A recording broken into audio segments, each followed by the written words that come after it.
এখানেই রাখতে হবে।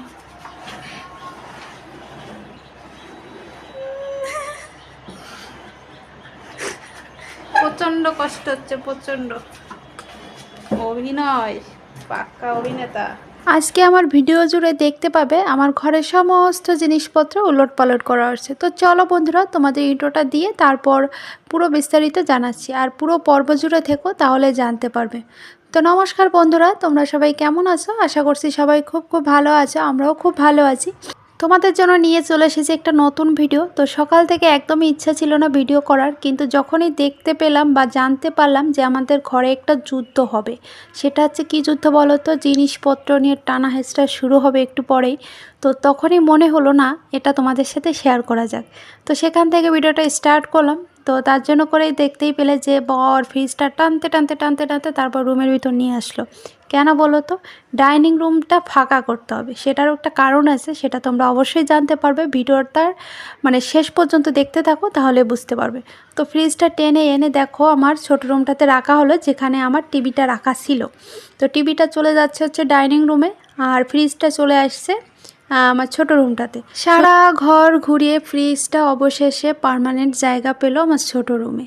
কারণ কি, অন্য অন্য একটা বোর্ডও ভালো নেই যেখানে যে ফ্রিজটা রাখবো। তো একমাত্র এই বোর্ডটাই ভালো আছে, যেহেতু এখানে শুধুমাত্র টিভি চলতো, একটা সুইচই ছিল। তো তার জন্য এটাই ভালো আছে, আর অন্য অন্য বোর্ডগুলো একদম পুরে ছাই হয়ে গেছে। কেন বলো তো? বোর্ডগুলো এত নর্মাল যে যে কোনো হিটার দিই বা রাইস কুকার দিলে পরে না পুরে একদম ঢুকে যায়। তাই তো ফ্রিজটাকে নিরাপত্তা দেওয়ার জন্য এখানেই রেখে দিলাম। তো চলো, ফ্রিজ তো রাখা হয়ে গেল, কিন্তু ফ্রিজের নিচে এতদিন ধরে যে ময় মশলা জমিয়েছে তো সেটা তো পরিষ্কার করতে হবে। ফ্রিজের নিচে অনেকটা ময়লা জমে গেছে, যেটা সচরাচর বের করা যায় না, কিন্তু একদম নাড়াচাড়া করে উপর নিচ করে তারপর যদি বের করা যায়। তো সেটারই চেষ্টা করছিলাম। বর এক পাশ তুলে ধরছে, অন্য পাশ পরিষ্কার করছি, আবার অন্য পাশ তুলে ধরছে, এ পাশ পরিষ্কার করছি ঝাড়ু দিয়ে। কারণ কি, এমন ময়লা না একটার সাথে একটা লেগে যায়, মানে ওরা ছাড়াছাড়ি করে থাকতে পারে না। তার জন্য করে এঠুলের মধ্যে রেগে থাকে, আর ওটাকে বের করতে অনেকটা কষ্ট হচ্ছিল।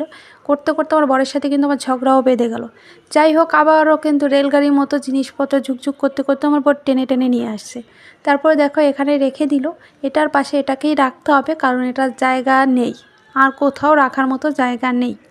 আমার রুমটা প্রথমে যখন আমি এসেছিলাম তখন অনেক ফাঁকা ফাঁকা লাগতো। রুমের ভিতর কথা বলে না গপ গপ গপ গপ গপ গপ শব্দ হতো। কেন বলো তো? ঘরে একদম জিনিসপত্র ছিল না। ওই যে কথায় বলে না, ফাঁকা কলসির আওয়াজ বেশি, ঠিক তেমনটা কিন্তু। কারণ কি, যখন জিনিস ছিল না তখন নিজে যখন কথা বলতাম, নিজের কথা নিজের কানে এসে বাজতো। তো যাই হোক, এখন মোটামুটি একটু একটু করে করেছি। তো তার জন্য করে পুরো রুমগুলো একটু ভরাট হয়েছে। এখন আর নিজের কথা নিজের কিন্তু কানে লাগে না, অন্যের কথাটাই লাগে। তো তারপর আবারও শুরু করলাম ঘষা মাজা। আর এখন কি পরিষ্কার করছি বলো তো? টিভির যে পিছনে তারগুলো থাকে, একদম ময়লায় পুরো পরিপূর্ণ হয়ে গেছিলো। যেহেতু পিছন সাইডটাই ছিল, ওটা বের করে কিন্তু সচরাচর পরিষ্কার করা হতো না। আজকে যেহেতু সুযোগ পেয়েছি, ওকে তো ছাড়বো না, একদম পরিষ্কার করে তারপর রাখবো। তো এখানে দেখতে পাচ্ছ পিসিটা নষ্ট হয়ে গেছে। তো তার জন্য করে পিসির যে তারগুলো ছিল, যে কানেকশানগুলো ছিল, ওগুলো কিন্তু বের করে দিয়েছে বর। বললো এটাকে আর ব্যবহার করতে হবে না, ওটাকে রেখে দাও, ওর যখন মানে ব্যবস্থা করতে পারবো তখন ওকে আবার ঠিকঠাক করে লাগাতে পারবো। তো যাই হোক, যে কথা সেই কাজ। এখানে দেখো সমস্ত তার পরিষ্কার করে কিন্তু আমি একটা প্যাকেটের ভিতর রেখে দিয়েছি। আর পিসিটা একটুখানি পরিষ্কার করে রাখছি। নষ্ট তো কী হয়েছে, পরিষ্কার করে রাখলে তো মনে করবে সবাই নতুন একদম। তো ওইভাবেই পরিষ্কার করে রেখে দিচ্ছি, কাউকে বুঝতে দেওয়া যাবে না এটা যে নষ্ট। বুঝতে দিলে কি আমাদের মান সম্মান থাকবে বলো? এতদিন ধরে কম্পিউটার চালিয়েছি, বলেছি কম্পিউটার আছে কম্পিউটার আছে, এখন যদি না থাকে দেখতে কেমন লাগে, শুনতে কেমন লাগে, তাই না? তো ওই জন্য করে আর বুঝতে দেবো না, একদম সুন্দর করে পরিষ্কার করে সামনে একদম সাজিয়ে রাখবো, যাতে মনে করে এটা ভালো আছে। ওই জন্য একদম সেই জোর কদমে পরিষ্কার করছি। পরিষ্কারটা করে তারপরে থেকে দেখো মেয়ে আসলো। মেয়ের উপর তো ভীষণ রেগে আসি, কারণ কি রুমের ভিতরে এত পরিমাণে ময়লা ধুলো উঠছে, একদম পাখির মতো ঝাঁকে ঝাঁকে। তার মাঝখানে ও বারবার এসে ডিস্টার্ব করছে, ওই জন্য একটুখানি বকাবকি করলাম। আর এদিকে দেখো আমার বর একদম ঘষা মাজা শুরু করে দিয়েছে। বললাম না, যে দিন যেটা ধরে একদম সুন্দর করে পরিষ্কার করে দেয়। তো আজকেও সেই অবস্থা। একদম বাইরে নেই রোদ একটু, আর ভিতরে হচ্ছে কাজের পাহাড় জমে গেছে। তো ওগুলো সব পরিষ্কার করা হচ্ছে। বোর্ডগুলো ময়লা হয়েছিল, এগুলো যেহেতু ফ্রিজের ওখানে ছিল, ফ্রিজের পিছনটায় পড়ে যেত, ওই জন্য আর পরিষ্কার করা হয়নি। বাইরে যেগুলো হতো ওগুলো আবার পরিষ্কার করে দিতাম। বর্মশাই দিকে কাজ করতে করতে একটুখানি বসবে, সেই সময়টুকু পাচ্ছে না। আর আমি এখানে বসে বসে আরাম করে ভিডিও করছি। কাজই বলে এটাকে, তাই না? ভিডিও করার একটা কারণ আছে, কেন বলো তো? বর যাতে কাজে ফাঁকি না দিতে পারে সেই জন্য আমি ক্যামেরাটা অন করে রাখছি, পুরো পায়ে টু পায়ে হিসাব করে নেব। তো যাই হোক, অনেক তো বরের কাজ দেখলাম, এখন তো নিজেকেও একটুখানি করতে হবে, তা নাহলে তো আবার পরে বলবে সবই কাজ আমি একা করছি, তুমি বসে বসে শুধু মোবাইলেই দেখেছো, মোবাইলে। এই অপবাদটা তো নেওয়া যাবে না, তার জন্য দেখো ঝাড়ু হাতে নিয়ে একদম ঘর বাড়ি ঝাড়ু দেওয়া শুরু করে দিয়েছি। ঝাড়ু দেওয়ার দরকার নেই, তবুও দিয়ে দিয়ে দেখাচ্ছি যাতে দেখো আমিও কাজ করছি। যাই হোক, ঝাড়ুটা দিয়ে নিই, তারপর আবার চলে যাব অন্য কাজে। অন্য কাজ বলতে রান্নাঘরে চলে যাব। শুধু পেটে গামছা বেঁধে কি কাজ করলে হবে? খাবার দাবারও তো খেতে হবে, তাই না? আর খাবার দাবার খেতে গেলে তো আমাকেই রান্না করতে হবে। তো এদিকে দেখো রান্না করে এসে প্রেসার কুকারে করে 2-3টে সিটি মেরে নেবো, একদম জল জলে ফেনা ভাত টেলে একদম প্লেটে নামিয়ে শুরুত শুরুত করে টান দিয়ে খেয়ে নেবো, একদম কোনো কষ্ট নেই। তো তারই ব্যবস্থা করছি। তো এখানে দেখো বর কালকে এনেছিল আলু মরিচ, এগুলো আর রাখারই সময় পাইনি। এত ব্যস্ত কাজে যে সংসারের কাজ করারই সময় পাই না। তো যাই হোক, এখানে দেখো সুন্দর করে আলুগুলো কিন্তু ঝুড়িতে করে রেখে দিচ্ছি। আর ওদিকে বর কিন্তু কাজ করছে, বরের কোনো বিরতি নেই। আমি এদিকে কাজ করব, তুমি ওদিকে কাজ করো, বসে বসে কোনো আরাম করার সুযোগ দেব না। তো যাই হোক, আলুগুলো সুন্দর করে তুলে রেখে তারপরে যাব হচ্ছে আবার রুমে দেখতে যাব মাঝে মধ্যে কী কাজ করে, কাজে আবার ফাঁকি দিচ্ছে কিনা। তো আমার কাজ তো ওদিকে হয়ে গেল, রান্না করে দেখো প্রেশার কুকার কিন্তু সিটি মেরে দিয়েছে, প্রেশার কুকারটা অফ করে দিয়ে এখন চলে আসলাম রুমে।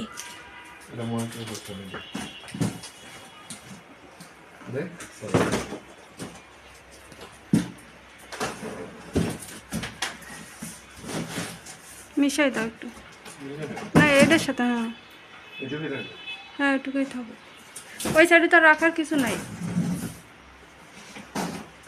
উল্টাই দাও গ্যাস ওভেনটা।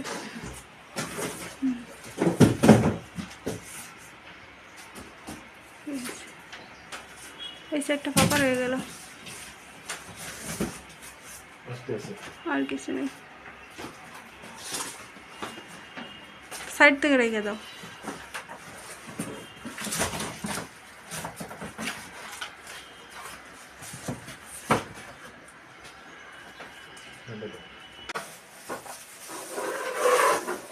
ওর মতো থাকুক। ওই সানসেটটা পরিষ্কার করার জন্য পুরো ঘরের ভিতর একদম ধুলো ম করছে। তার জন্য করে আমাকে সমস্ত ফার্নিচারগুলো, সমস্ত জিনিসগুলো আমাকে পরিষ্কার করতে হচ্ছে। একটা রুমের ভিতরে আমি আটকেই রাখতে পারছি না ময়লাটা, সব রুমে একদম ঘুরে বেড়াচ্ছে একদম আনন্দে আনন্দে। তো যাই হোক, বর তো ওইদিকে বরের কাজ করে একদম হাত তুলে দিয়ে বেরিয়ে গেল, ওর আর কোনো কাজ নেই। তো আমার তো কাজের আর শেষ হচ্ছে না, আমি একটার পর একটা করেই যাচ্ছে, কাজ আর শেষ হচ্ছে না। আর ওদিকে সময় কিন্তু বসে নেই আমার জন্য, বিকাল কিন্তু হয়েই গেছে। এখন কটা বাজে জানো তো? এখন 4টা বেজে গেছে, আমি এখনও স্নান করতে পারিনি। দেখতেই পারছো মাথায় একটা ওড়না পেঁচিয়ে নিয়েছি চুলগুলো একটু বাঁচানোর জন্য ধুলোর থেকে, আর গায়ে একটা গামছা পেয়েছি। হাতের কাছে কিছুই পাচ্ছি না, ওই যে আছে না বাঙালি জাতি, ওরা না হাতের কাছে কিছু পায় না, শুধু গামছাটাই পায় যেটা গায়ে দেওয়ার জন্য। আমি ওরকমটা পেয়েছি, দিয়ে দিয়েছি গায়ের ভিতর। তো যাই হোক, এদিকে ফ্রিজটা পরিষ্কার করে নিচ্ছি, ফ্রিজটা পরিষ্কার করে তারপর যাব হচ্ছে আবার ঘর মুছতে। ঘরটা একদম সুন্দর করে টিপটপ করে ঝাড়ু টাড়ু দিয়ে নিয়েছি, এখন একটু মোচার পালা। না মুছলে পরে ফ্লোরে একদম পাই দেওয়া যাচ্ছে না, এত কিসকিস কিসকিস করছে বালুতে। তো তাই ভাবলাম কি আগে জিনিসপত্রগুলো মুছে নিই, মুছে তারপর ঘরটা ঝাড়ু দিয়ে বের করব। ঝাড়ু তো দিয়ে নিয়েছি, ঝাড়ু দিয়ে এখন চলে আসলাম আবার তেনা নিয়ে মুছতে। এই শীতের বিকালে তেনা ভিজিয়ে কারই বা ঘর মুছতে ভালো লাগে বলো? আমারও যে মুছতে হয়, কিচ্ছু করার নেই আমার। বর তো হাত তুলে দিয়ে চলে গেল, সে তো স্নান করে ফ্রেশ হয়ে একদম দিব্যি বসে আছে, আমি তো পারছি না। তো ঘরটা মুছে নিলাম, ঘরটা মুছে এই দেখো আমি ফ্রেশ হয়ে চলে এসেছি। আর এখন কটা বাজে জানো তো? সেটা একটু পরে বলছি, চলো।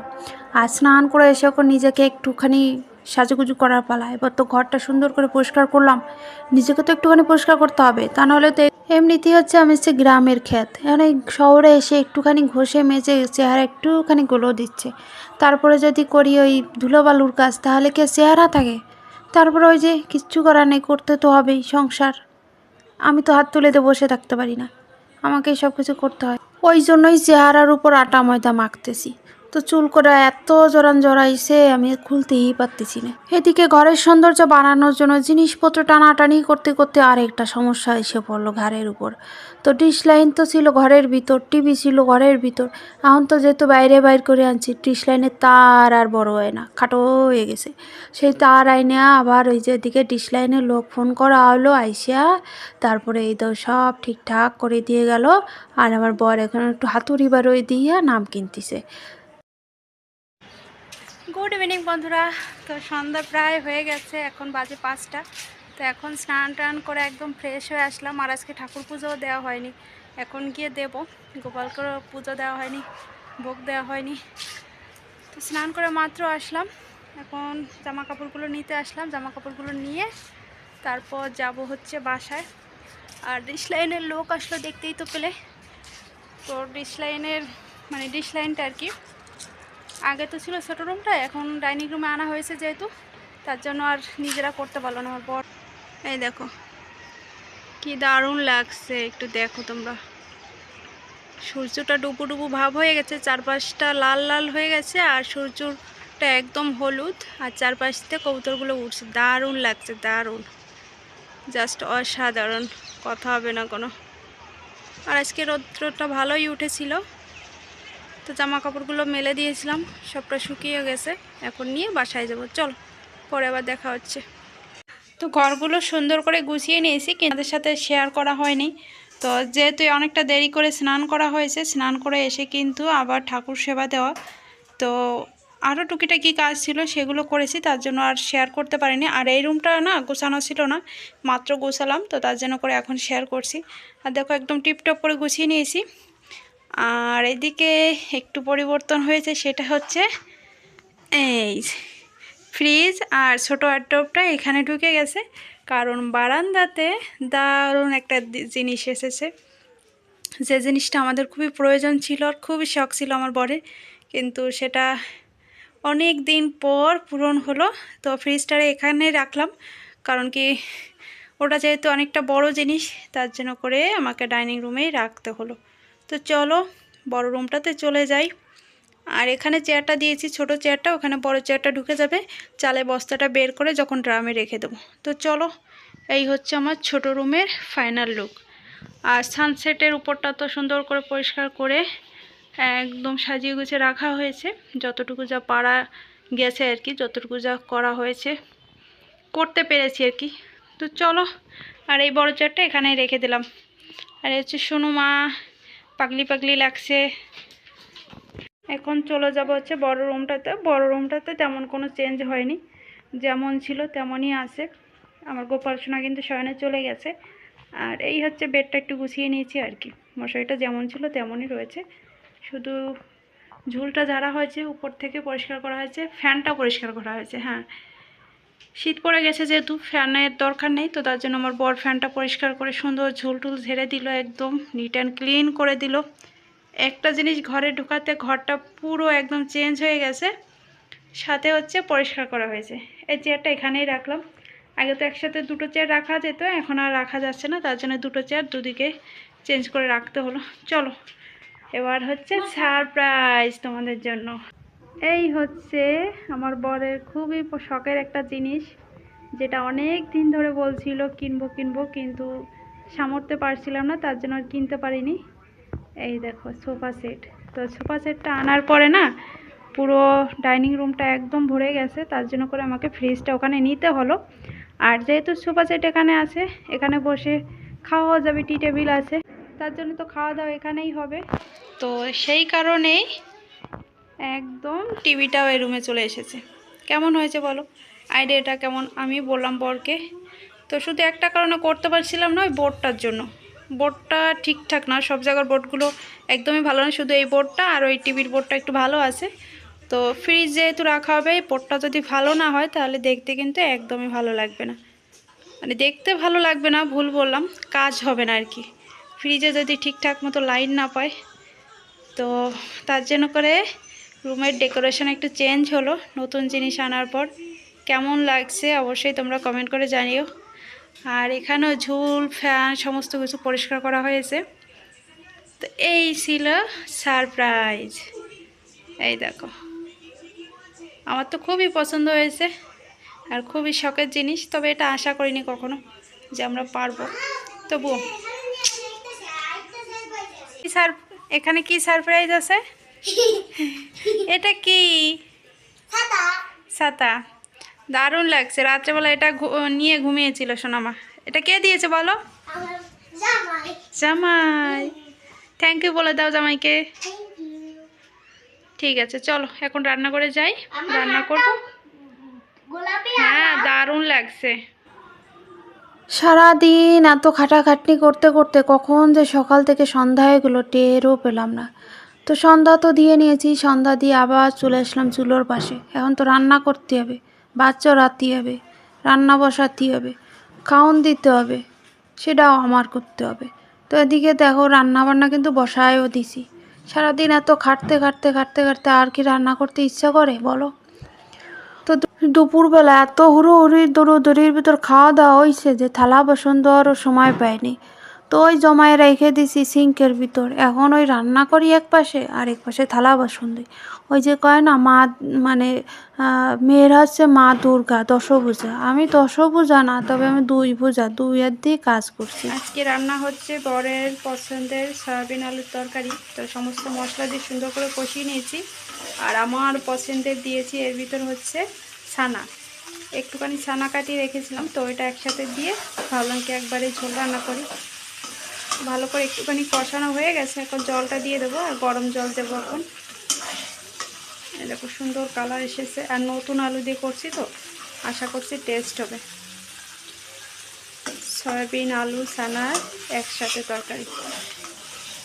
এদিকে দেখো আমার কিন্তু রান্না হয়ে গেছে। বর বলে দিয়েছে নতুন আলু দিয়া সয়াবিন দিয়ে লাল লাল করে ঝোল রান্না। ঝোল রাঁধছি, এই দেখো এত সুন্দর হয়েছিল, মজা হয়েছিল খুব। বর তো খুব প্রশংসা করছে, সে কিন্তু সচরাচর প্রশংসা করে না, সে খুব প্রশংসা করলো। যাই হোক চলো বন্ধুরা, আজকে আসি, দেখা।